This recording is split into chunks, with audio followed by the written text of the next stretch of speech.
Welcome everyone to another NASCAR Heat Evolution gameplay video. This video is all about Atlanta Motor Speedway. We're going to talk about the setup that I use for this particular track. Now, I don't know all the AI percentages, whether it's 100% or 105% or whatever, but I can tell you that I've been using this setup and I've been running consistent 29.1 or 29.2 second laps flat out. And I don't breathe the throttle, I don't lift, nothing. It's simply wide open the entire way around the track. So let's take a look at the setup first and foremost before we even worry about the track itself. First of all, if you remember from some of my previous videos where I talk about different portions of the setup itself, you'll see that I have the shock settings all on 10. I've left those alone.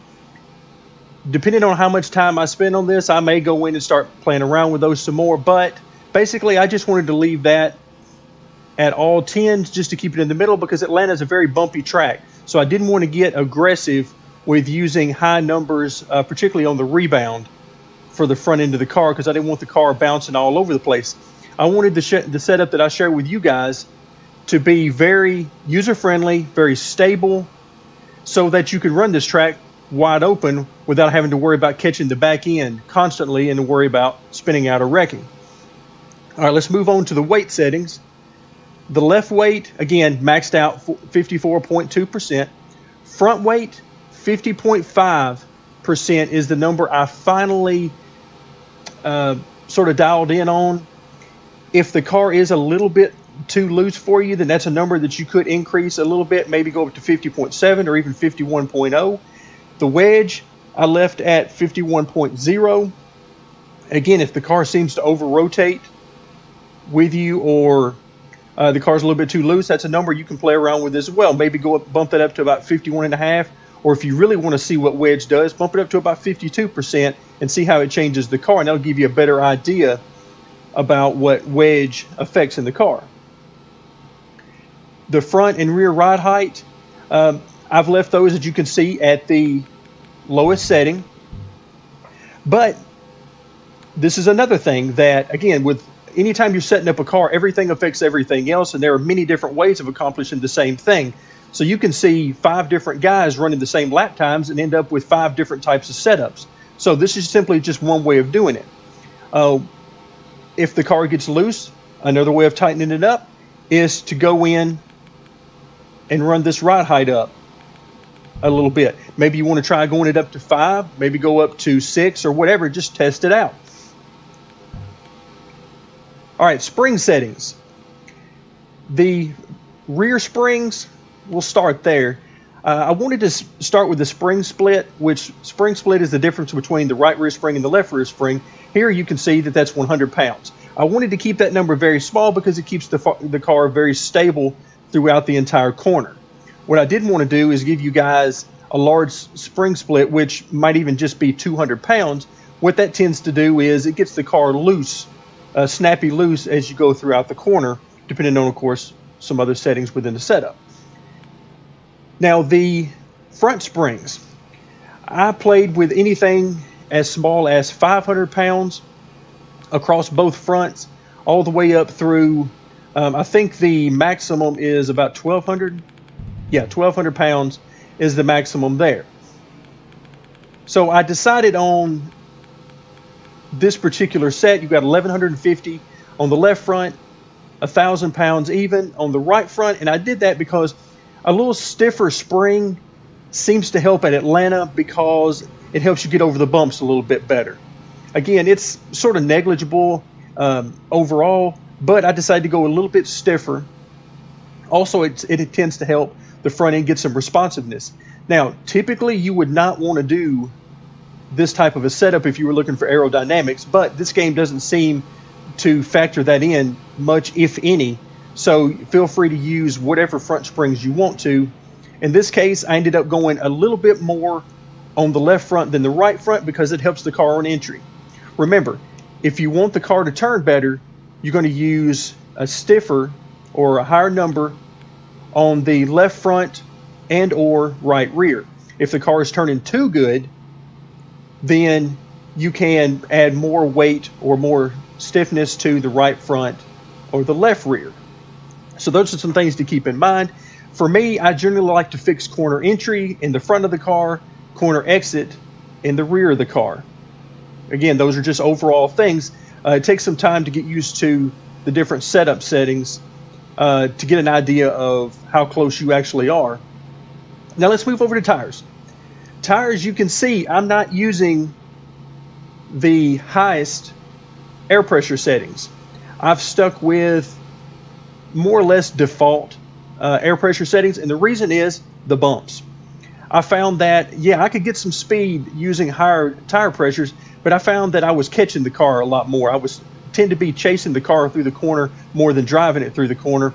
So to keep that from happening, I simply lowered the air pressure and said, I'll sacrifice a half a tenth or maybe even a tenth per lap if I need to, so that I can simply drive the car without a lot of worry about having to catch it and the car sliding a lot through the corner.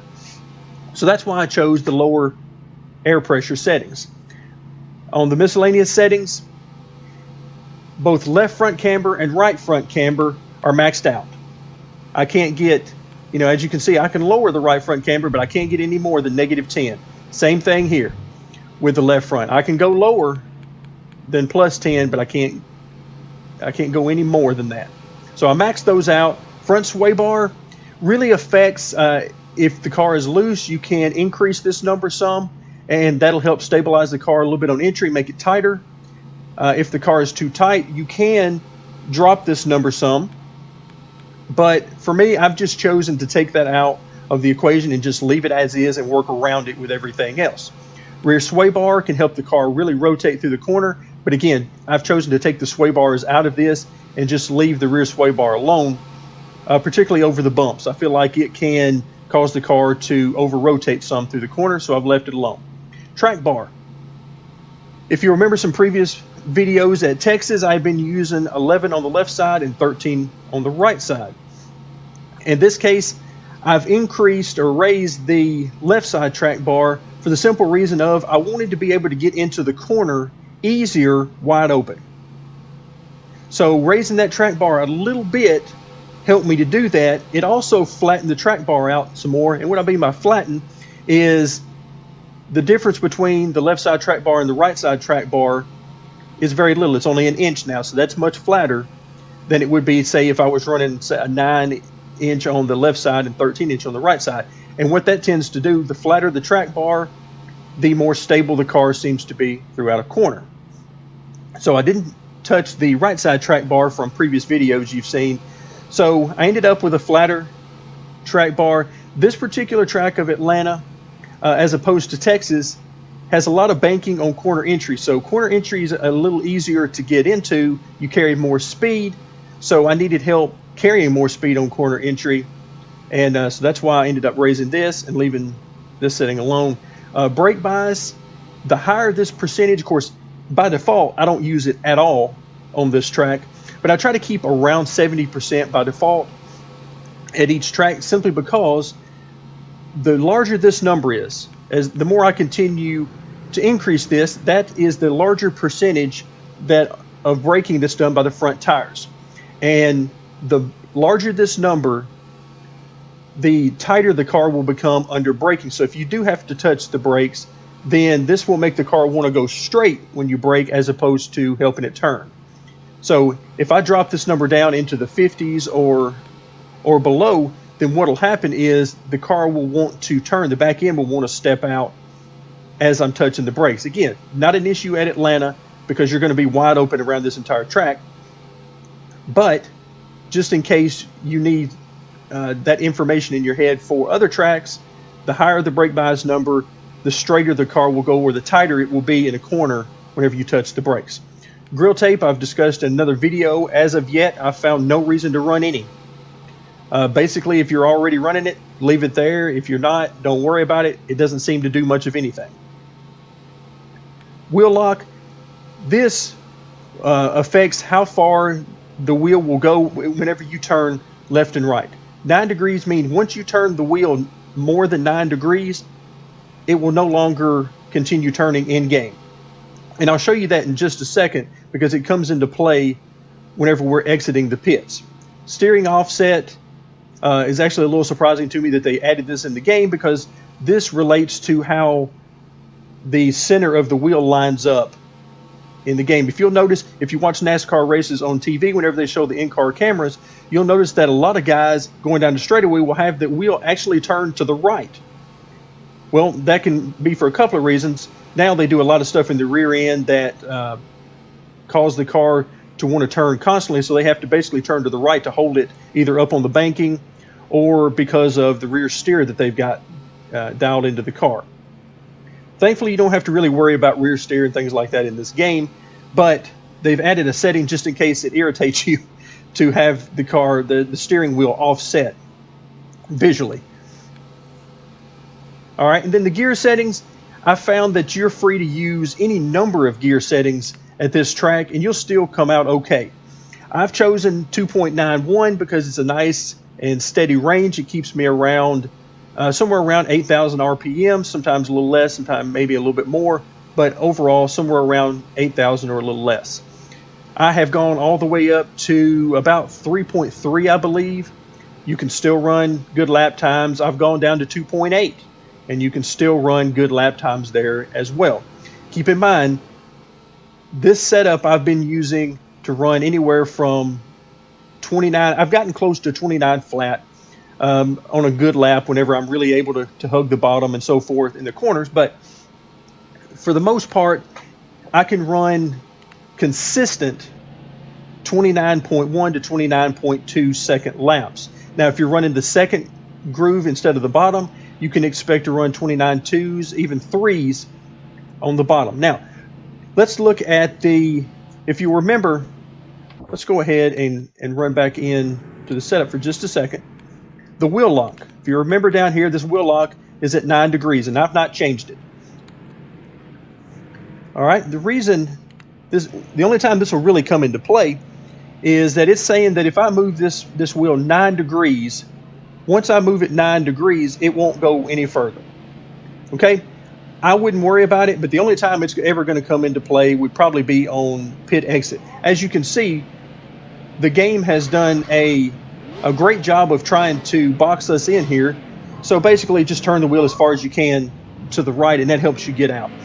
Bigger numbers on the steering lock may be advisable at some short tracks, things like that, or maybe even road courses. But for the most part, I wouldn't estimate having to mess around with that setting too terribly much.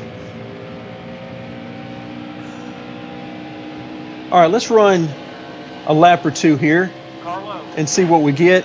Again, I'm not planning on lifting at all. I know I've got a guide to my inside right now, even though the spotter hasn't told me. Let's go ahead and pull up use B to pull up our tire status display.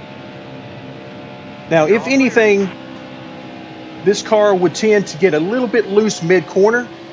I found that the game is very easy to catch a slide. This game basically doesn't want you to spin out, so even whenever it starts to get really loose, it'll still give you every opportunity to catch it before you spin out. All right, and keep in mind, because it can be kind of hard to tell through the sounds in this game, I'm not going to lift at all. I'm basically just going to drive a few laps here and let you get an idea for lap times. Now you can see it gets very bumpy, particularly mid-corner in 3 and 4. The back end steps out a little bit. I simply counter steer that, or another way of saying that would be I steer back to the right just to let the rear end catch. And then once I do that, I go on about the corner and we're off and running. In general, it's a very easy setup to drive. Atlanta's a fairly easy track to drive, not quite as easily as somewhere such as Texas, but simply because of the bumps. But I love Atlanta in real life. As you can see there, we got down below a 29.1 there. And I could keep the car, when I'm in open track, that is, I could keep the car down lower in the turns and probably come out with a little better lap time. But in general, what I'm trying to do is, you can see the car gets very loose, but still I have plenty of time to catch it and plenty of opportunity to catch it. In fact, I never lifted right there. I simply steered a little bit to the right, let the car come back to me, and I was off going again. But essentially what I'm doing here is I'm trying not to keep the car bound up. I turn the car down in the corner to the bottom whenever I have an opportunity, but I also try to let the car flow off the corner. As you can see there, we're getting loose again there. But I'm trying to let the car drive itself through the corner and not try and force it to go in any particular location. If I give it a little bit more wheel, I can keep it down for longer in the corner. But like I said, I'm trying not to let the car get bound up. I'm trying to let it basically drive itself through the corner.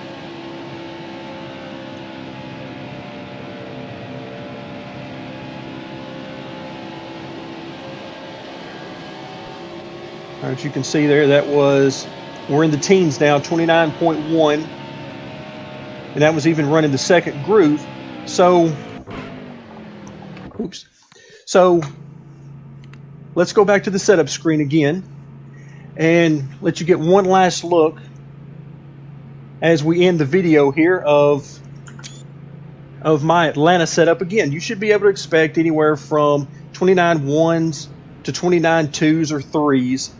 Pretty easy with this setup, and you shouldn't have to lift. It should be fairly stable for you. If you have any questions or comments, feel free to leave those in the comment section below the video, and stay tuned for more NASCAR Heat Evolution videos.